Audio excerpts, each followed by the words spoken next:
Mateus capítulo 5. Gostaria de pedir água. Minha boca seca rapidinho. Mateus capítulo 5.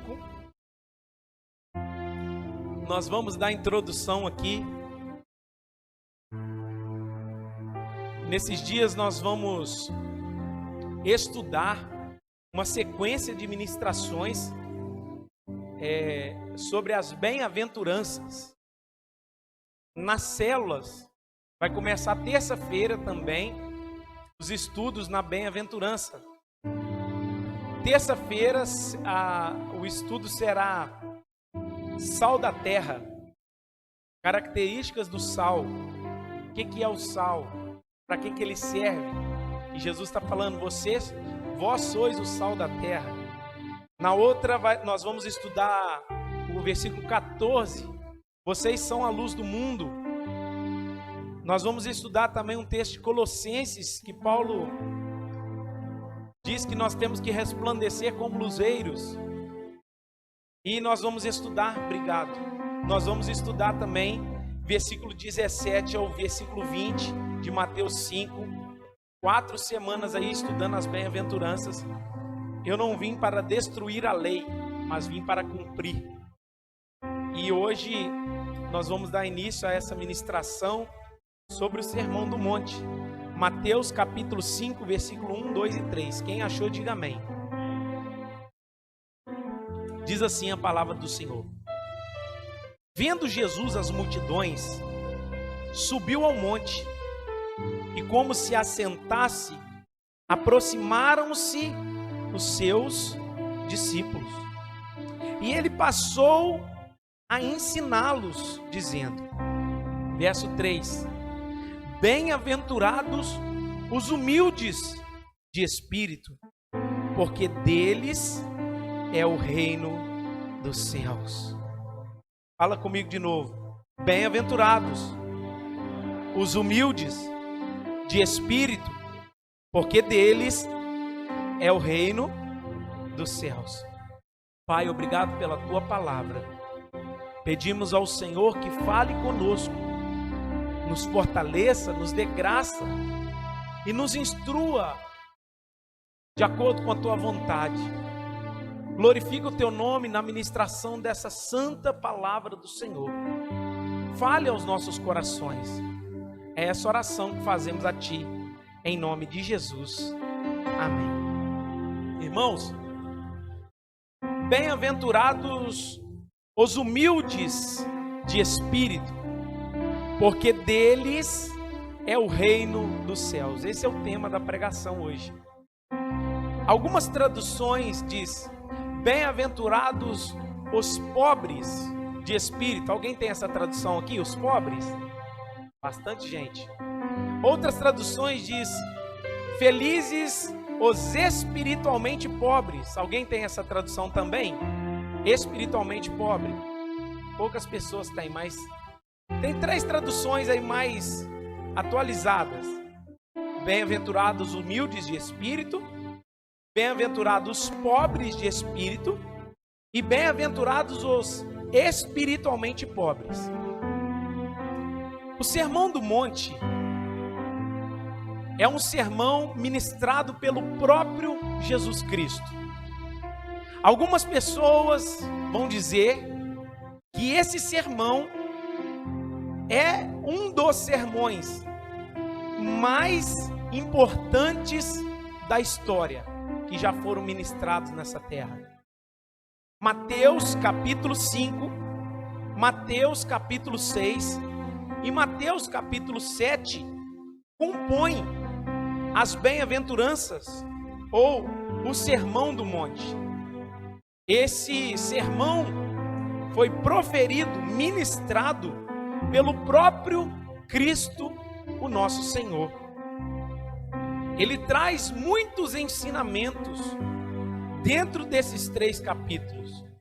Eu tenho certeza que se você depois em casa pegar Mateus 5, Mateus 6 e Mateus 7 para ler, você será muito abençoado.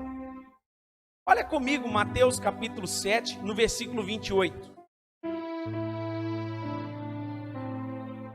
Quando Jesus acabou de proferir estas palavras, Mateus 7, 28.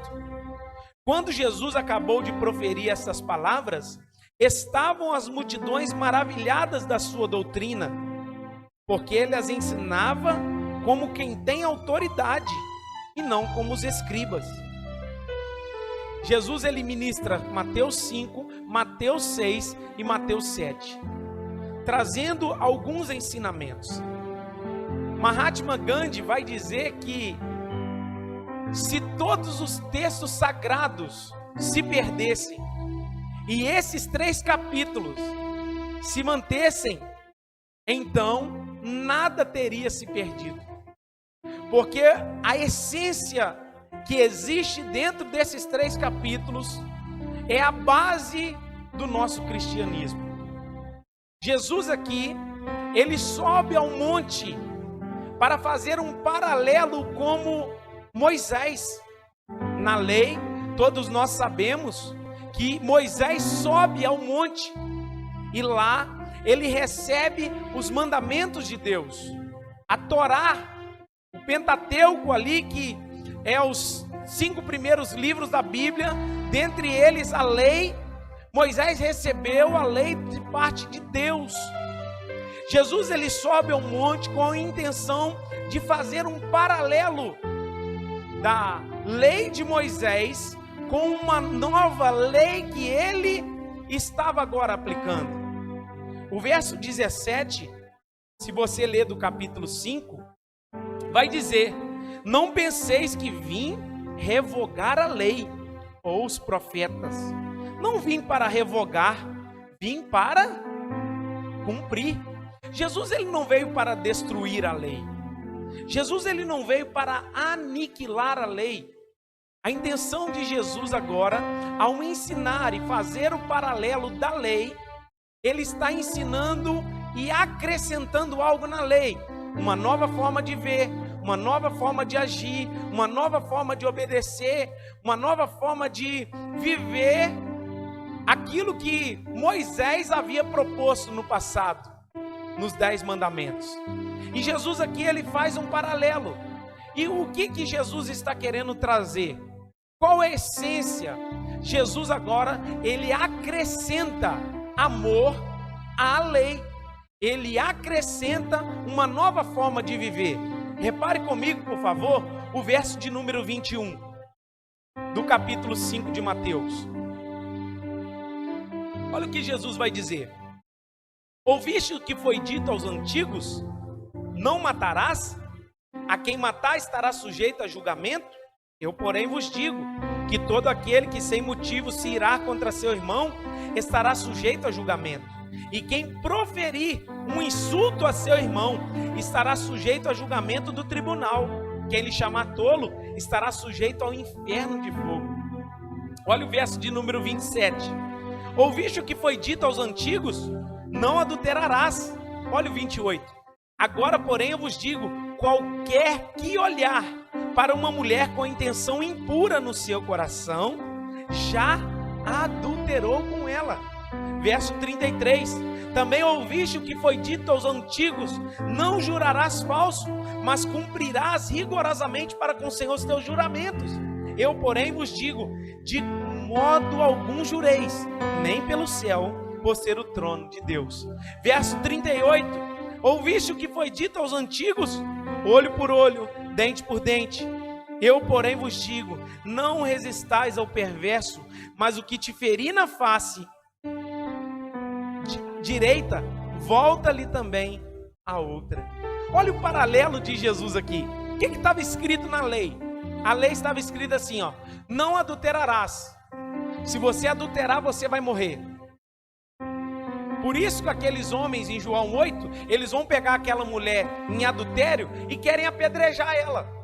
Porque a lei dizia que podia apedrejar quem fosse pego no ato de adultério. Mas Jesus está dizendo assim, ó: agora eu estou dando a vocês um novo mandamento. Qual o mandamento? Somente você pensar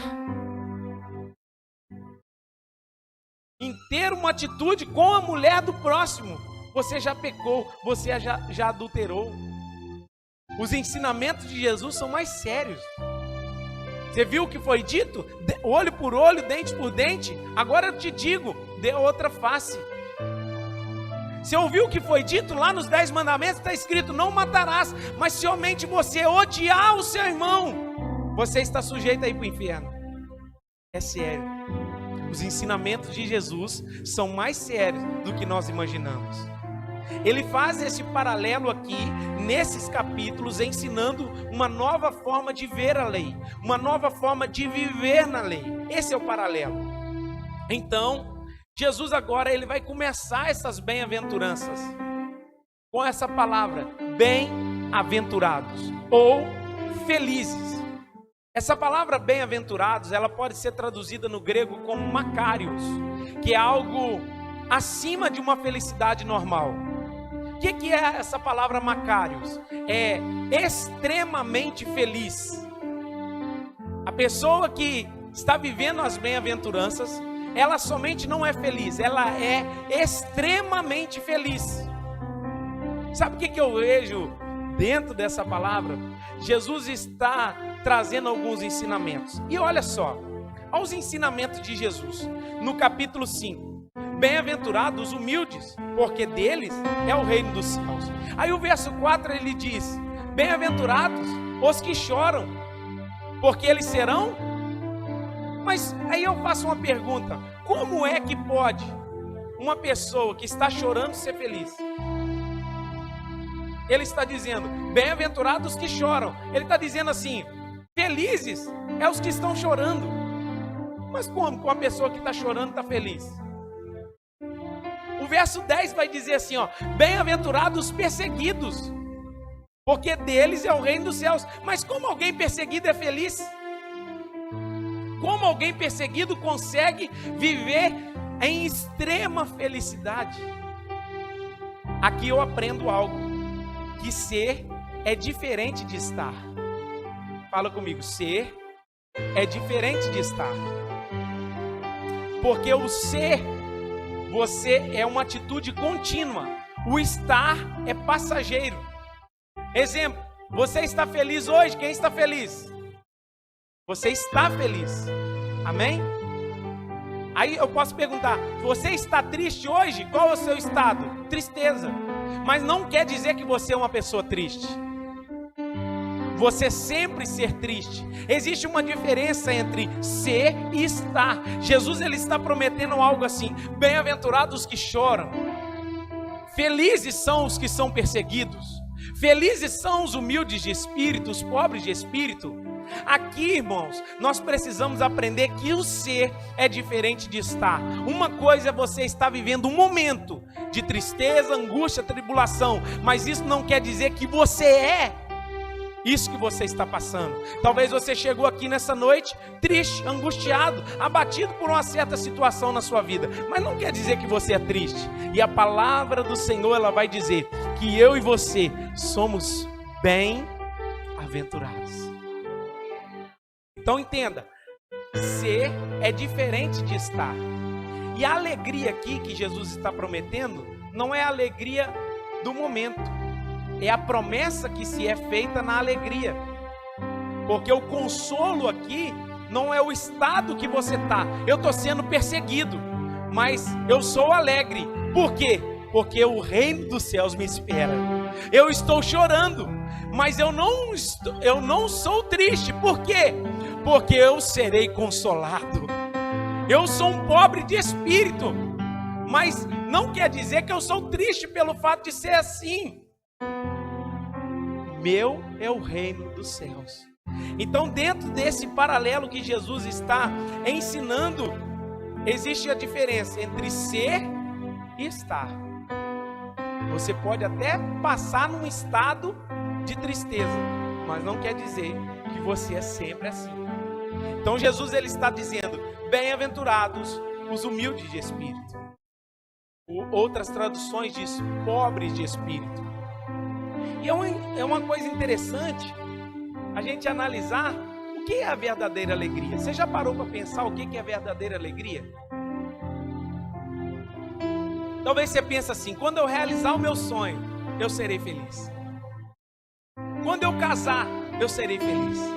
Quando eu realizar o sonho da casa própria, eu serei feliz. Quando eu comprar o meu carro, eu serei feliz. Então a gente enche de coisas.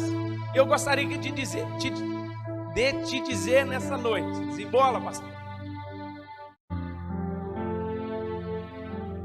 que nada dessa terra, nada daquilo que é momentâneo pode trazer a alegria que o céu te propõe.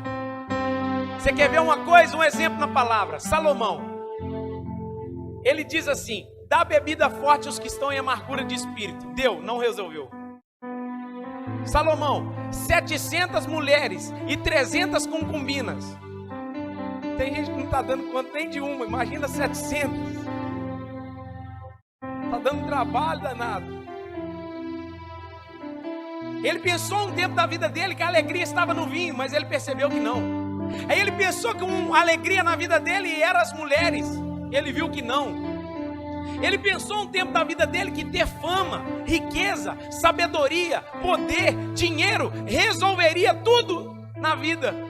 Aí ele vai escrever Eclesiastes. No final do capítulo ele vai dizer assim: vaidade de vaidade, tudo é vaidade. Pensa em um homem que teve tudo nessa terra. Nada nessa terra que você puder falar assim: eu queria ter experimentado. Salomão teve a capacidade de experimentar. Salomão teve toda a riqueza, todo o poder. O homem era respeitado em tudo. Ele teve tudo. Mas no final ele vai escrever assim, ó: tudo é vaidade. Então eu estou aqui para te dizer que a alegria não é você realizar os seus sonhos. A verdadeira alegria não é você resolver aquilo que você tanto espera. A verdadeira alegria está na promessa de Deus. Bem-aventurados humildes de espírito, porque deles é o reino dos céus. E ele vai terminar isso, a vida, escrevendo que tudo é vaidade.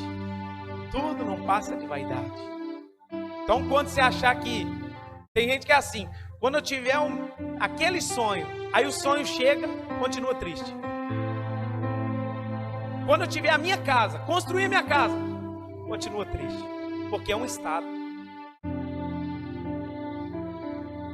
Aí o que agora Jesus está ensinando sobre o ser pobre de espírito? O que é esse ser pobre de espírito, humilde de espírito? Eu gostaria de te ensinar isso nessa noite. É pobre financeiro? Jesus está dizendo: felizes os humildes de espírito, porque deles é o reino dos céus. Felizes os pobres de espírito, porque deles é o reino dos céus. Jesus está ensinando aqui: feliz é uma pessoa pobre? Não. Jesus ele não está dizendo que o pobre é feliz. Porque se dinheiro fosse felicidade, Salomão não escreveria que tudo é vaidade. Que ele teve tudo. Aí eu aprendo dentro desse texto que o Senhor vai escrever as igrejas de Apocalipse. A igreja de Esmina, por exemplo, ele escreve Apocalipse 2:9 dizendo assim: tu és pobre. Aí entre o parênteses está escrito assim: mas tu és rico. Aí a igreja de Laodiceia, a igreja bate no peito e diz: a gente tem dinheiro. Aí Deus fala com a igreja: mas vocês são pobres, cego, miserável e nu. Para uma igreja que se sentia pobre, Deus estava dizendo: vocês são ricos. E uma igreja que se sentia rica, Deus está falando: vocês são pobres. Como assim? A matemática de Deus não bate. Porque ser humilde de espírito não tem nada a ver com ser pobre. Tem gente que pensa, e essa ideia começou em São Francisco de Assis, que é viver separado, viver com roupa rasgada, viver humildemente, andar de chinelo, havaiana azul e branco, você botar uma roupa furada, uma roupa rasgada, é sinônimo de vaidade. E não tem nada a ver com isso. Porque eu conheço pessoas que são pobres e são vaidosas. E eu conheço ricos que têm um coração humilde. Então, a humildade de espírito não tem muito a ver com dinheiro. E foi-se ensinado que para a gente ser aceitado por Deus, a gente tem que ser humilde, a gente tem que ser pobre, a gente tem que abraçar o pobre. Não tem nada a ver com isso. Nós precisamos entender que o que Deus está falando, bem-aventurados os pobres, não tem a ver com dinheiro. Tem gente que pensa, não, eu vou viver uma vida simples. Nada a ver quem vive vida simples. Aí a pessoa escolhe, ela tem dinheiro, aí escolhe viver uma vida simples. Amém. Mas isso não quer dizer que a pessoa é simples e humilde de coração. Talvez ela tenha dinheiro e é vaidosa. Talvez vive uma vida simples e é cheia de vaidade. E isso é perigoso, porque não está relacionado ao dinheiro. Humilde de espírito, pobre de espírito, não tem nada a ver com dinheiro. Amém? Segundo ponto, é espiritualmente pobre. Será que Deus está dizendo assim, se vocês forem espiritualmente pobres, eu vou amar vocês, de vocês é o reino dos céus, pobre na santidade, pobre na fé, pobre nas ações, pobre no amor, pobre na dedicação com Deus? É isso que Deus está dizendo? Não. Uma igreja pobre nas atitudes, nos trabalhos, não tem nada a ver com o ser pobre de espírito. Tem gente que pensa assim, tem gente que acha que é ser pobre na autoestima, sempre triste, sempre angustiado. Aí a pessoa está rindo lá com aquele sorrisão, aí você pergunta a pessoa assim, você está bem? Aí ela fala assim,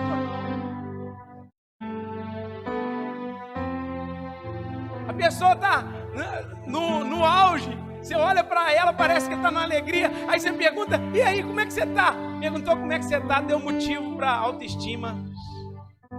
Porque tem gente que é pobre na autoestima, é depressiva, é angustiada, fica dodóizinho se não abraçar, se não cumprimentar.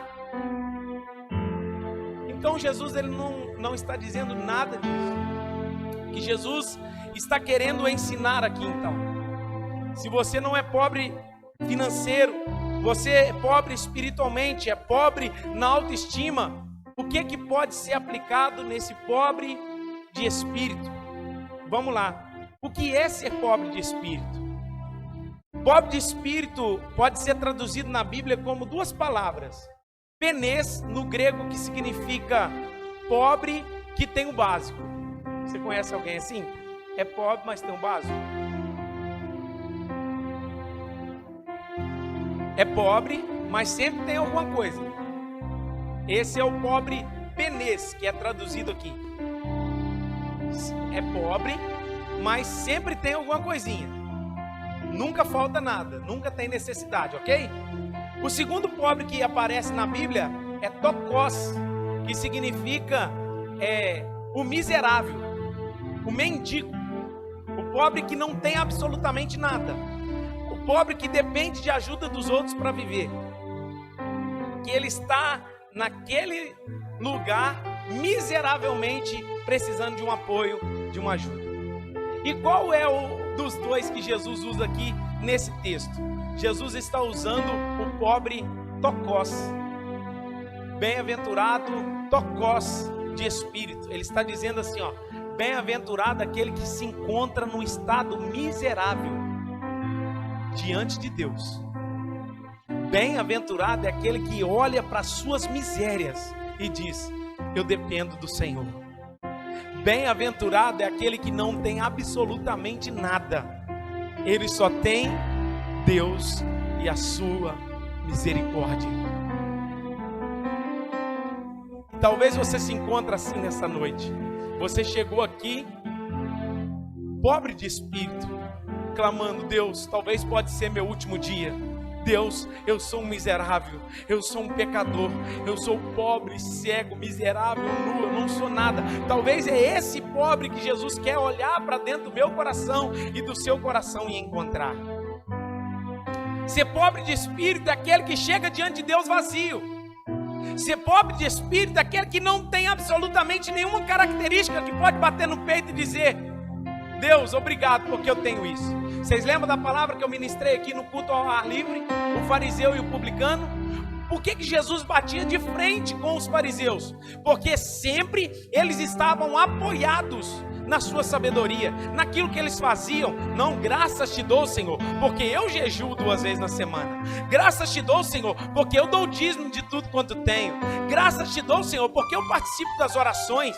Graças te dou, porque eu vou lá na Igreja Batista Viver no dia de domingo. Graças te dou, Senhor, porque eu sou uma pessoa boa. Quando alguém está precisando, eu vou lá e ajudo. Eu estendo a mão. Graças te dou, Senhor, porque o Senhor olhou uma característica em mim e me escolheu. Mas não, Deus não te escolheu pelos seus méritos ou pelas suas características. Deus nos escolheu porque nós somos pobres, cegos, miseráveis e nus. Não tem característica boa em nós. Nós estamos aqui porque nós reconhecemos que se não for Deus nas nossas vidas, não tem jeito para nós.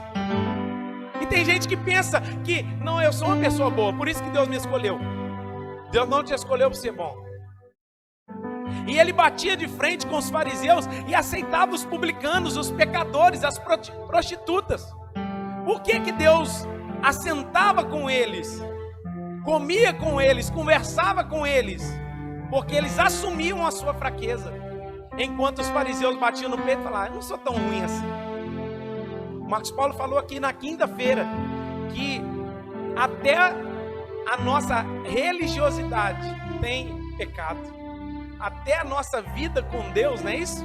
Charles Spurgeon vai dizer: até a nossa vida com Deus tem pecado. Até a nossa santidade tem pecado. O que é isso? A pessoa é tão vaidosa, tão vaidosa, tão vaidosa, que Deus olha para ela e fala assim: então eu estou aqui para te dizer, cuidado com a vaidade religiosa. Cuidado. Porque ela nos adormece, ela nos anestesia. Ah, não sou uma pessoa tão ruim assim.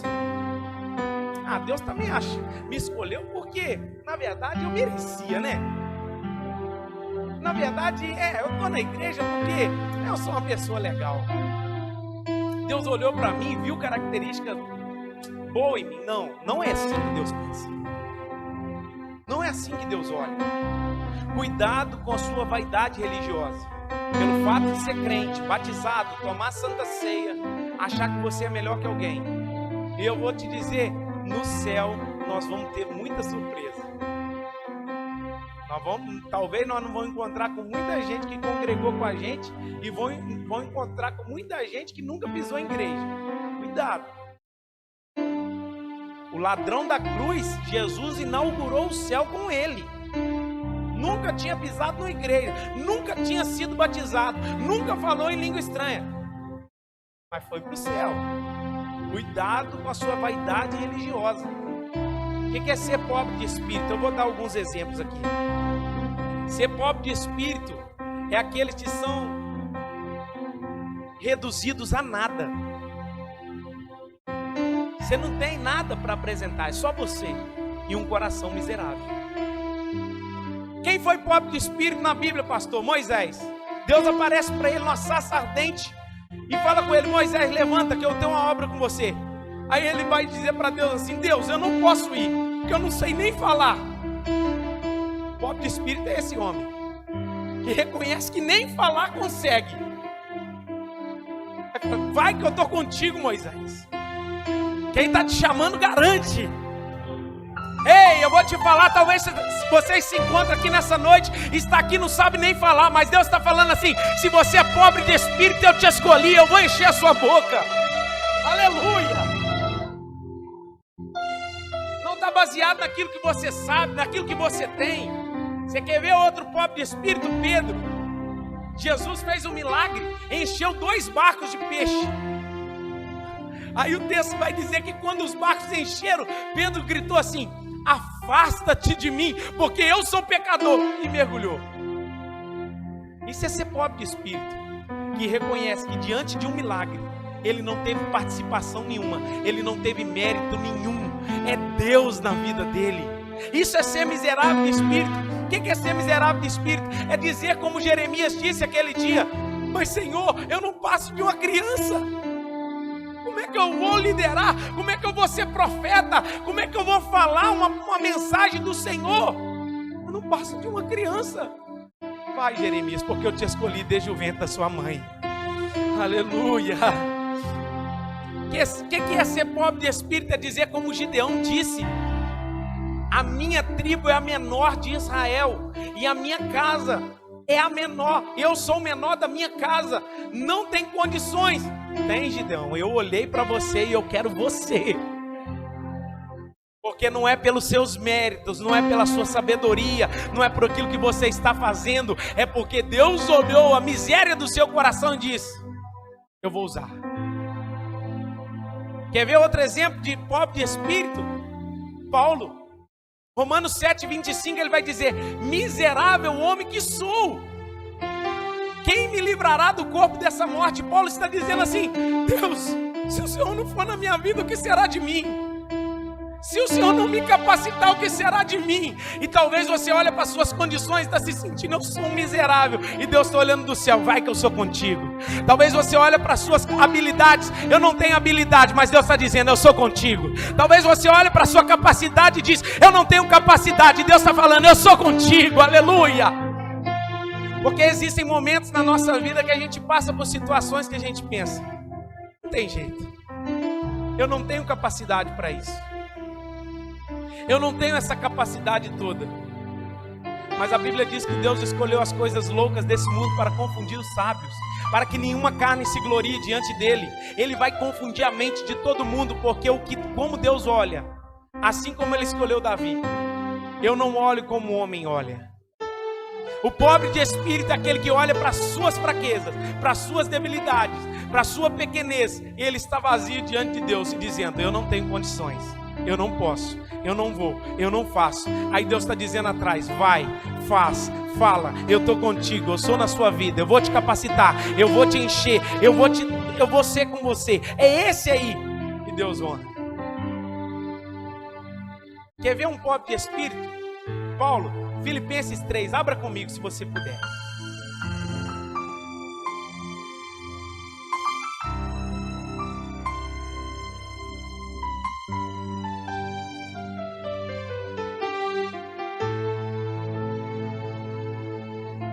Filipenses 3, verso 4. Você achou? Amém ou não amém? Diz assim, Filipenses 3, verso 4. Bem que eu poderia confiar na carne. Se qualquer outro pensa que pode confiar na carne, eu ainda mais. Verso 5.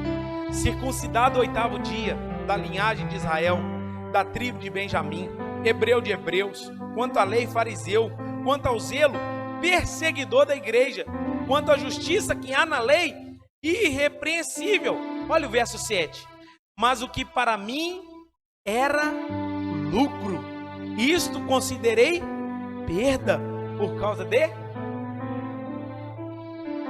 Pensa em um homem que podia apresentar o currículo dele e falar assim: eu sou o cara.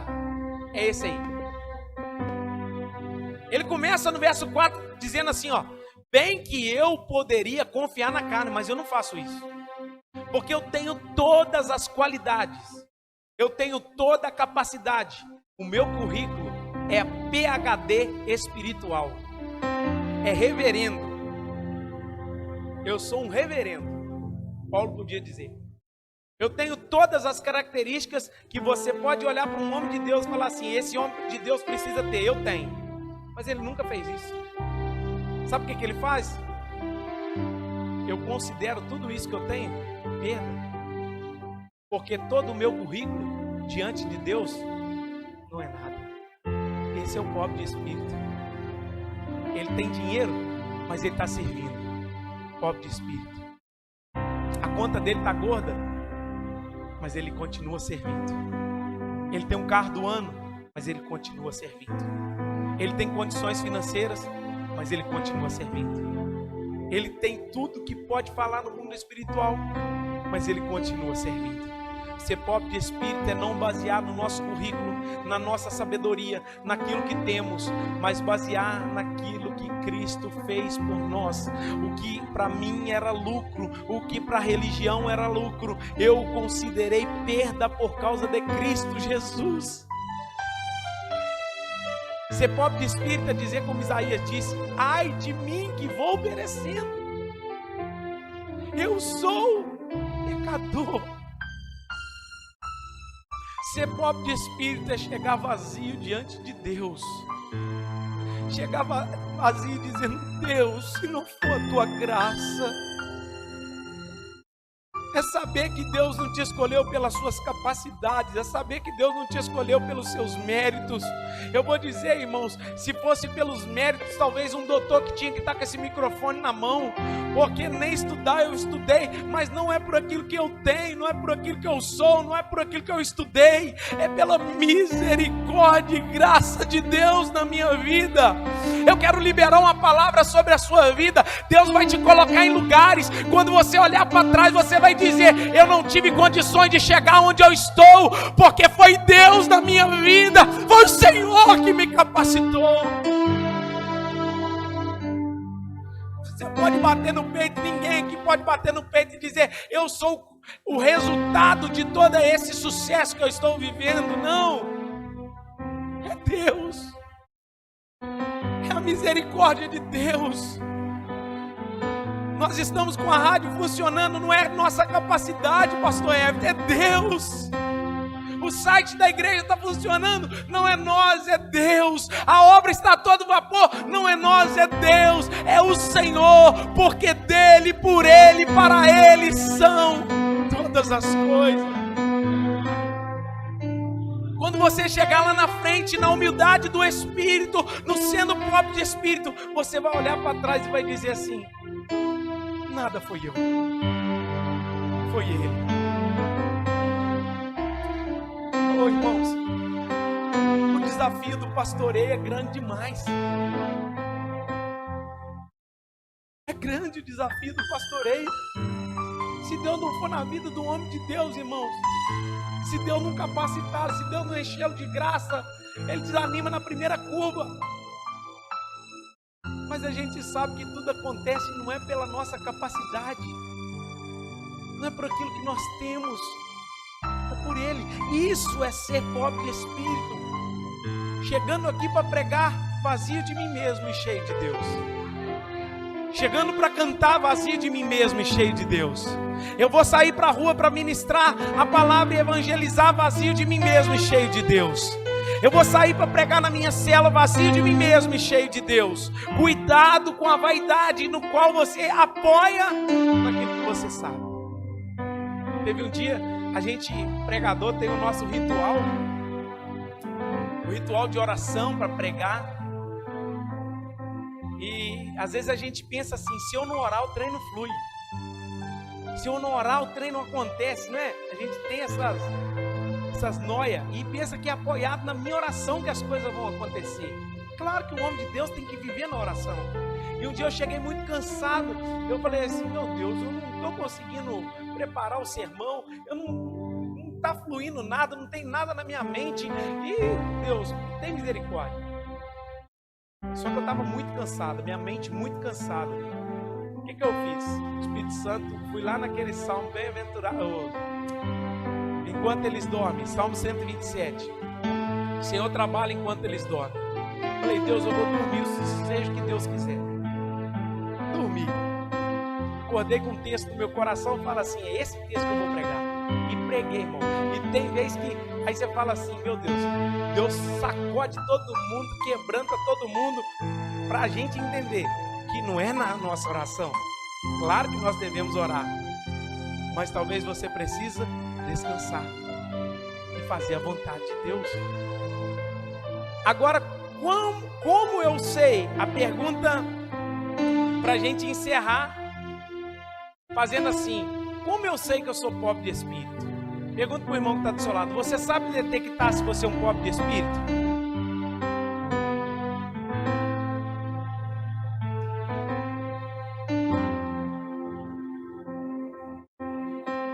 Você sabe detectar se você é um pobre de espírito?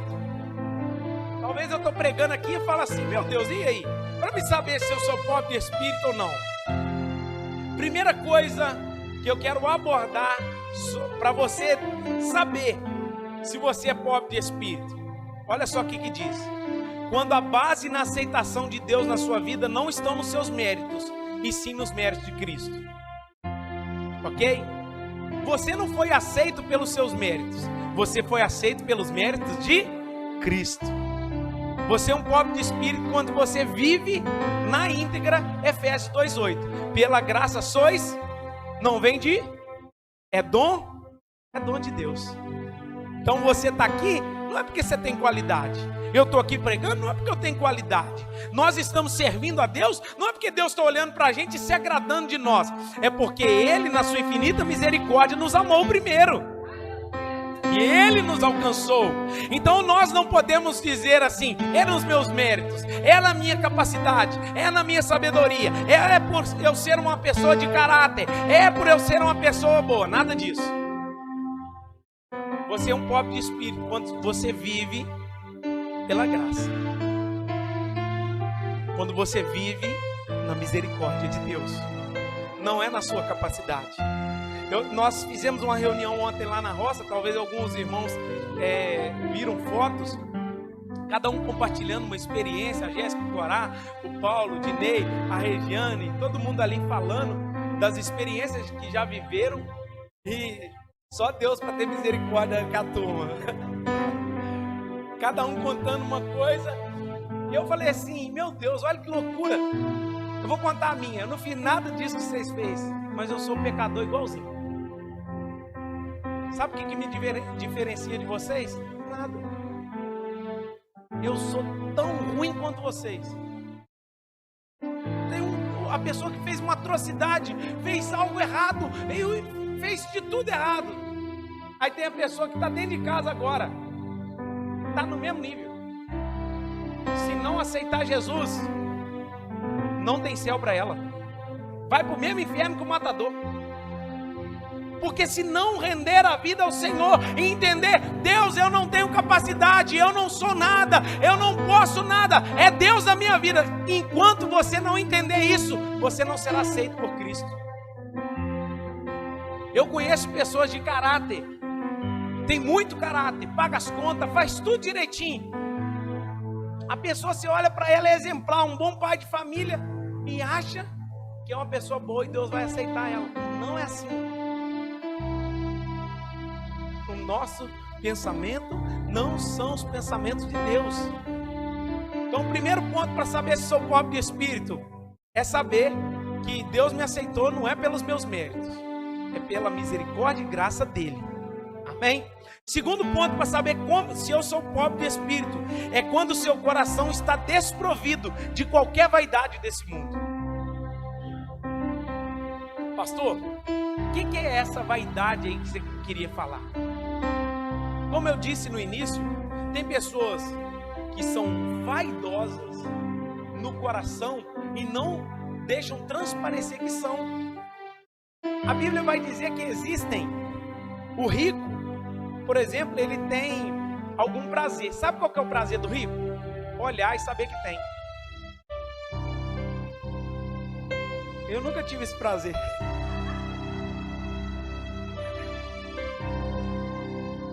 O rico, ele vai olhar para tudo que tem e vai dizer: nossa, mas olha a minha poupança. Nossa, mas olha o tanto de emprego que eu estou dando.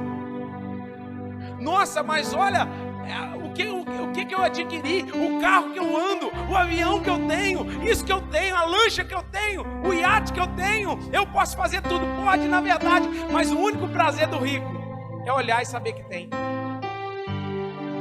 Cuidado, irmãos, com a vaidade do coração que tem denunciado muitos cristãos.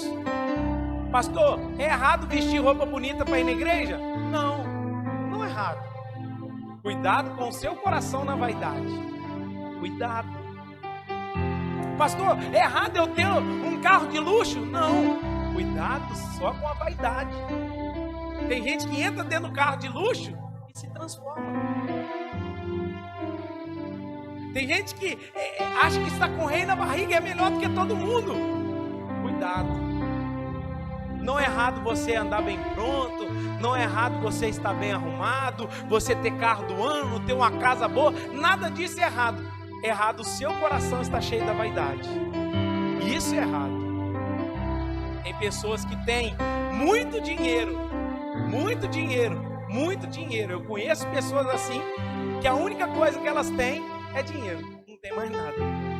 Irmãos, tem gente que tem dinheiro para comprar sol e neve, sim ou não? Chega lá e fala assim, quanto você quer? 500 mil, 1 milhão, eu tenho, vou lá trazer. Busca lá no saco e coloca. Ou vou transferir no Pix. Transfere, e agora? Eu tenho diabetes, não posso tomar sorvete. Cuidado, irmãos, com essa vaidade. Pode chegar lá no Reinaldo, Reinaldo, quanto custa o seu açougue? Quanto você quer? 1 milhão, vou pagar. À vista? É. Mas não pode comer carne. Com gordurinha nem vê. Vaidade. Vaidade. Vaidade. Vaidade. Cuidado com a vaidade que tem assombrado pessoas. Cuidado com a vaidade desse mundo. A concupiscência dos olhos, a soberba da vida tem tirado cristãos da presença de Deus. Cuidado, irmãos, com as coisas da moda, as coisas do seu estilo hoje, que tem tirado a sua vida de Deus. Então, irmãos, você é um pobre de espírito quando você e o seu coração não estão em nenhuma vaidade desse mundo. Saiba separar. Terceiro ponto. Como saber se eu sou um pobre de espírito? Quando eu sou salvo. O texto é bem claro em dizer que bem-aventurados os pobres, porque deles é o reino dos céus.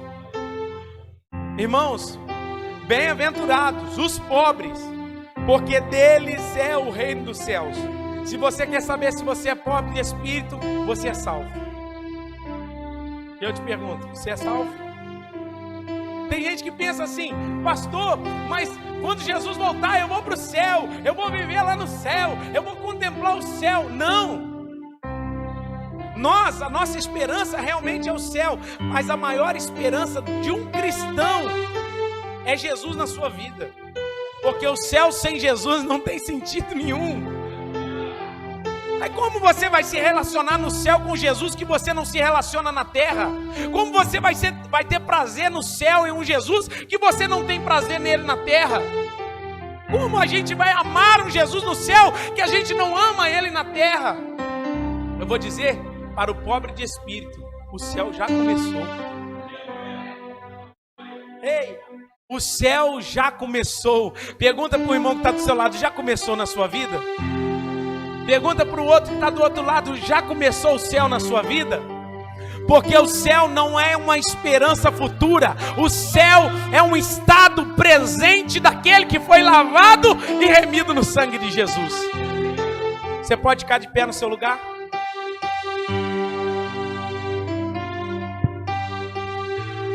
E a minha pergunta para você é, você já recebeu esse céu? Esse céu já começou na sua vida? Esse céu já iniciou no seu coração? Esse céu já manifestou na sua vida?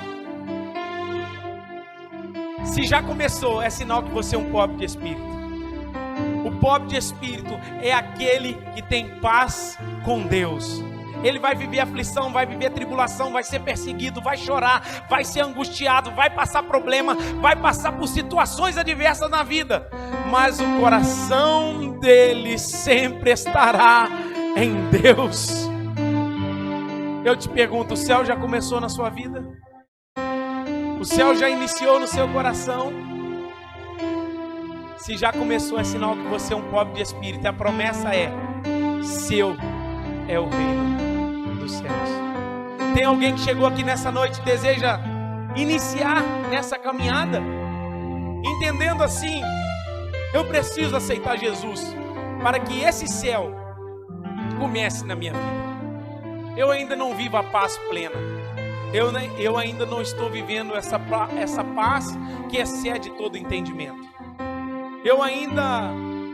Eu estou vivendo ainda muitas situações adversas nessa terra e sem esperança. Talvez você chegou aqui nessa noite e precisa entregar a sua vida para Jesus. Tem alguém aqui nessa noite que deseja falar: Senhor, eu quero ser considerado um pobre de espírito, para que o céu comece na minha vida. Tem alguém? Levante a sua mão que eu quero orar por você. Se tiver alguém, eu não vou pedir que você venha aqui na frente. Eu vou orar e do seu lugar mesmo abençoar a sua vida. Tem alguém que entendeu assim: eu sou pobre de espírito e preciso desse céu começar na minha vida? Faça assim com as suas mãos que eu quero orar por você. Se tiver alguém, eu quero louvar a Deus. Se não tiver, eu louvo a Deus a si mesmo, porque é sinal que todos nós estamos caminhando pobres de espírito, sabendo que não somos nada sem Deus. Pai, eu quero te agradecer, Senhor. Eu quero te louvar pela tua santa, gloriosa e tremenda palavra. Seja, Deus, sobre a vida dos seus filhos isso que foi ministrado nessa noite. Somos pobres, Senhor, somos miseráveis, não tem característica em nós, não tem sabedoria em nós, não tem poder em nós, tudo vem de Ti, ó Deus. Ó Deus, e no nome de Jesus eu te peço, Senhor, que o Senhor Jesus abençoe e traga essa reflexão de uma forma intensa em cada mente, em cada coração. Que esse céu, Senhor, se manifeste em cada vida para a glória do Teu nome. Deus, muito obrigado por esse dia. Muito obrigado pela exposição da Tua palavra. Nos ajude, nos capacite, Senhor, a viver, Senhor, pobres de espírito, porque nós sabemos que nosso é o reino dos céus. Muito obrigado por conquistar o céu para nós, Jesus. A nossa salvação é um presente. Obrigado, Jesus. Você pode aplaudir o Senhor Jesus?